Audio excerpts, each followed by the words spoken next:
오늘은 미래형 크리스천이라는 제목으로 말씀을 나누겠습니다. 우리는 사람을 아침형과 저녁형으로 나누는 분류법에 대해서 잘 압니다. 근데 그것과 함께 저는 사람을 과거형, 현재형, 미래형으로 나눌 수 있다고 봅니다.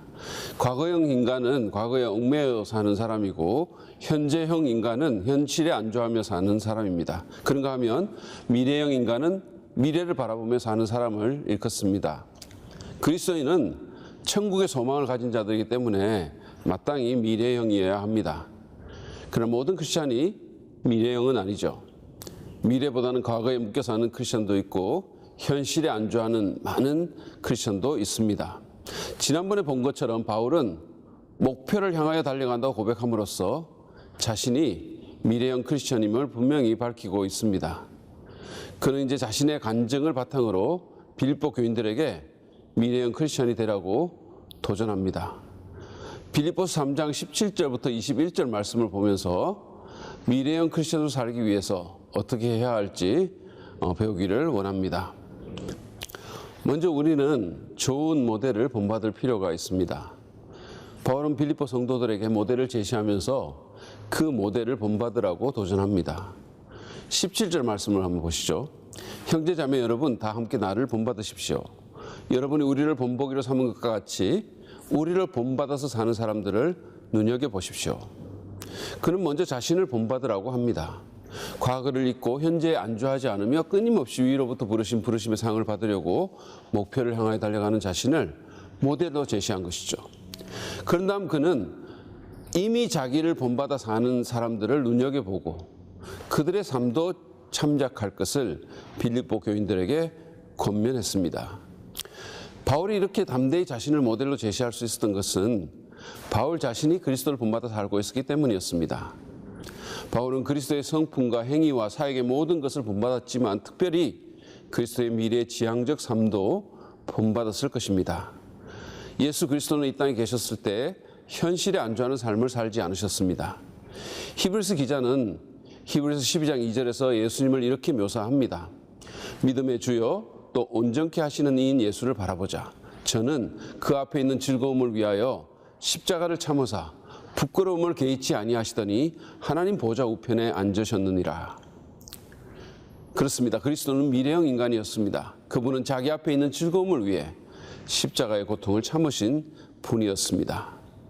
바울은 빌립보 성도들에게 자신과 또 몇몇 사람을 모델로 제시한 것은 우리 삶에 있어서 모델의 중요성을 잘 알았기 때문이었습니다. 우리는 추상적인 이론보다는 구체적인 본을 통해서 더 잘 배웁니다. 군대에서는 어떤 설명을 한 후에 조교의 시범이 꼭 있죠. 아이들은 누가 말하지 않더라도 자연스럽게 부모의 행동을 본받습니다. 여러분의 롤모델은 누구이십니까? 주님을 따르며 미래지향적으로 살아가는 사람들을 멘토로 삼고 그들을 본받기 바랍니다. 척수인도울 목사님은 멘토를 정하는 데에 대한 몇 가지 구체적인 조언을 합니다. 먼저 그는 어떤 한 사람만을 절대적으로 따르지 말라고 충고합니다. 왜냐하면 그건 이단들이 하는 일이기 때문이죠. 수인들은 또한 멘토들을 천천히 결정하라고 충고합니다. 인간관계는 시간이 필요합니다. 서두르면 화가 될 수도 있습니다. 그런 다음 그들의 개인적인 삶을 주의 깊게 살펴보라고 제안합니다.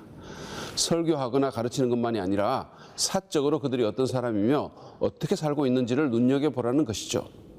마지막으로 그는 그들과 정기적으로 시간을 보내라고 말합니다. 찾아가서 대화도 하고 식사도 같이 하라는 것입니다. 한 가지 덧붙이고 싶은 것은 여러분이 닮고 싶은 사람의 전기나 그들이 쓴 책을 읽는 것입니다. 그러면 여러분은 시공을 초월한 멘토로부터 배울 수 있을 것입니다. 두 번째로 미래형 크리스천이 되기 위해서 우리는 현재형 인간의 생활 방식에 순응하지 않아야 합니다. 바울은 빌립보 교인들에게 자기와 또 다른 리더들을 본받으라고 한 후에 18절에서 이렇게 말씀합니다. 내가 여러분에게 여러 번 말하였고 지금도 눈물을 흘리면서 말하지만 그리스도의 십자가의 원수로 살아가는 사람이 많이 있습니다. 많은 사람들이 바울과 그리스도를 본받지 않으며 살고 있는 것입니다. 바울은 이들을 십자가의 원수라고 불렀습니다. 19절에 보면 이 사람들의 인생 철학이 묘사되어 있죠. 한번 보겠습니다. 그들의 마지막은 멸망입니다. 그들은 배를 자기네 하나님으로 삼고 자기네 수치를 영광으로 삼고 땅의 것만을 생각합니다. 바울은 이들에게 미래가 없다고 선언합니다. 바울은 또한 이들이 배를 자기 하나님으로 삼는다고 했습니다. 유혹에 이끌린 삶을 산다는 말이죠. 바울은 또한 이 사람들이 부끄러운 것들을 영광으로 삼거나 자랑스러워한다고 비꼽니다. 가치관이 완전히 전도된 것입니다. 바울은 마지막으로 이 사람들이 땅의 일을 생각하는 자라고 묘사했습니다. 이들은 세상 일에 모든 관심을 집중하고 있었습니다. 하늘의 것이 아니라 땅의 것이 그들의 최대 관심사요 우선순위였습니다. 이들은 세속적이고 유격에 이끌린 삶을 사는 사람들입니다. 저는 이들을 현재형 인간이라고 부릅니다. 우리는 이런 현재형 인간들의 생활 방식에 순응하지 말아야 합니다. 바울은 로마서 12장 2절에서 이 세대를 본받지 말라고 충고했습니다. 만약에 우리가 현재형 인간들의 생활 방식에 순응하여 마치 이 세상이 다인 것처럼 땅의 매인 삶을 산다면, 육체적인 요구에 이끌리고 세속적인 가치에 현혹되며 이기적인 목적을 위해 산다면 우리는 그리스도인다운 삶을 살 수 없을 것입니다. 우리는 하나님께서 주신 위로부터의 사명을 이루지 못할 것입니다. 아니, 관심조차도 없어질지 모릅니다. 우리는 스스로 질문해 봐야 합니다. 나의 하나님은 과연 누구인가? 나는 무엇을 섬기는가? 여러분 기억하십시오. 현재형 인간들의 마침은 멸망입니다. 그들의 건시안적이고 허망한 삶의 방식을 쫓지 마십시오. 텔레비전 드라마나 인터넷이나 주식시장에서 듣는 말을 다 믿지 마십시오. 순응하기를 거부하고 말씀의 원리를 쫓는 저와 여러분 되시기를 바랍니다. 마지막으로 우리가 미래형 크리스천으로 살기 위해서 우리는 천국의 시민권자임을 반드시 기억해야 합니다. 십자가의 원수로 살아가는 현재형 인간들에 대해 경계한 후 바울은 빌립보 교인들에게 그들의 신분에 대해 상기시킵니다. 20절 말씀을 보시죠. 그러나 우리의 시민권은 하늘에 있습니다. 그리스도인들은 이 땅에 있는 동안 본향을 떠난 이방인이요 나그네입니다. 그리스도인들은 이 세상 나라가 아닌 하나님 나라에 속해 있습니다. 그러므로 성숙하고 경건한 성도들은 이 세상에 기대지 않고 하늘나라를 기대하며 살아갑니다. 사실 빌립보는 로마의 식민지로서 빌립보 시민들은 자동적으로 로마의 시민이 되었습니다.